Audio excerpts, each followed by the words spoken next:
Indian film ఇండస్ట్రీలో ఈ సినిమాను వెండితెరపై చూడాలని చాలా మంది నటుల కోరిక. ఇక ఈ సినిమాలో నటించాలని కొంతమందికి చిరకాల కోరిక. నిజానికి ఇండియన్ ఫిలిం ఇండస్ట్రీలో పౌరాణిక సినిమాలకు మంచి క్రేజ్ ఉంది. మైథలాజికల్ మూవీస్ కి మంచి రెస్పాన్స్ వస్తుంది. నితీష్ తివారీ డైరెక్షన్ లో రానున్న రామాయణం సినిమాపై భారీ అంచనాలున్నాయి. దీంట్లో రామునిగా రణబీర్ కపూర్, సీతగా సాయి పల్లవి, రావణునిగా యష్, ఆంజనేయుడిగా సన్నీ డియోల్ నటిస్తున్నారు. రీసెంట్ గా వచ్చిన ఫస్ట్ గ్లింప్స్ వైరల్ అయ్యాయి.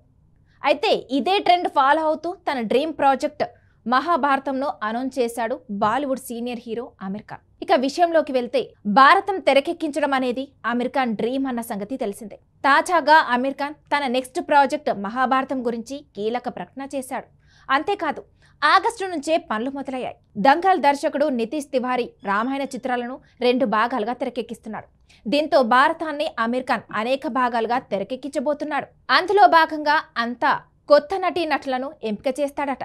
గతంలో కూడా ది ఇండియన్ ఎక్స్ప్రెస్ కి ఇచ్చిన ఇంటర్వ్యూలో అతన్ని మహాభారతం చేస్తారా అని అడగ్గా నేను ఆగస్టు నుంచి దీనిపై పని మొదలు పెట్టబోతున్నానని ఆమిర్ తెలిపాడు. ఒక్క సినిమాతో మహాభారతం కథను చెప్పడం సాధ్యం కాదని, అందుకే ఇది సిరీస్ గా రాబోతుందని వివరించారు.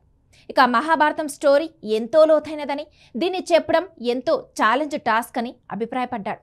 నిజానికి చూస్తుంటే ఇండియన్ సినిమా ఇప్పుడు పూర్తిగా మైథాలజీ మాయలో పడినట్లు కనిపిస్తుంది. ఇక ఈ ట్రెండ్ పై ఎంత నమ్మకం లేకపోతే రణబీర్ రామాయణం చిత్రాలు దాదాపు 1600 కోట్లతో తెరకెక్కుతున్నాయి చెప్పండి. ఇప్పుడు ఇదే వరుసలో మహాభారతం తెరకెక్కించేందుకు సిద్ధమవుతున్నాడు ఆమిర్ ఖాన్. మహాభారతంలో ఆమిర్ ఖాన్ ఏ పాత్రలో కనిపిస్తారనే ప్రశ్నకు ఇంట్రెస్టింగ్ ఆన్సర్ ఇచ్చాడు. తాను అర్జునుడిగానో లేదా కృష్ణుడిగానో నటించడం లేదని స్పష్టం చేశాడు. ఈ సినిమాలో ప్రముఖ నటులు ఎవరు ఉండరని, కథలోని పాత్రలే స్టార్లని పేర్కొన్నాడు. పూర్తిగా కొత్త నటులతో ఈ ప్రాజెక్టు ప్లాన్ చేస్తున్నట్లు చెప్పారు. ఇక ఆమిర్ ఖాన్ మహాభారతం ప్రాజెక్ట్ చాలా కాలంగా చర్చలో ఉంది. ఇది కనీసం 5 భాగాలుగా వస్తుందని, ప్రతి భాగానికి సుమారు 1000 కోట్లు ఖర్చవుతుందని గతంలో వార్తలొచ్చాయి. ఇక మొత్తం ప్రాజెక్టుకు 5000 కోట్లకు పైగా బడ్జెట్ కేటాయిస్తున్నట్లు తెలుస్తుంది. ఈ ప్రాజెక్టు కోసం ఆమిర్ ఖాన్ తన ప్రొడక్షన్ హౌస్ ఆమిర్ ఖాన్ ప్రొడక్షన్తో పాటు మరికొన్ని అంతర్జాతీయ స్టూడియోలతో కూడా కలిసి పనిచేసే అవకాశం ఉందని సమాచారం. ఇక ఈ సినిమాకు స్క్రిప్టింగ్ పని కూడా చాలా కాలంగా జరుగుతుంది. ఈ భారీ ప్రాజెక్టు కోసం ప్రముఖ రచయితలు, సాంకేతిక నిపుణులు పనిచేస్తున్నారని తెలుస్తుంది. ఆమిర్ ఖాన్ చివరిసారిగా లాల్ సింగ్ చద్దా సినిమాలో కనిపించారు. ఈ సినిమా బాక్సాఫీస్ వద్ద ఆశించిన విజయం మాత్రం సాధించలేదు. అయితే ఆయన ఇటీవల నిర్మించిన సితారే జమీన్ పర్ ఆడియన్స్ ను ఇంప్రెస్ చేసింది.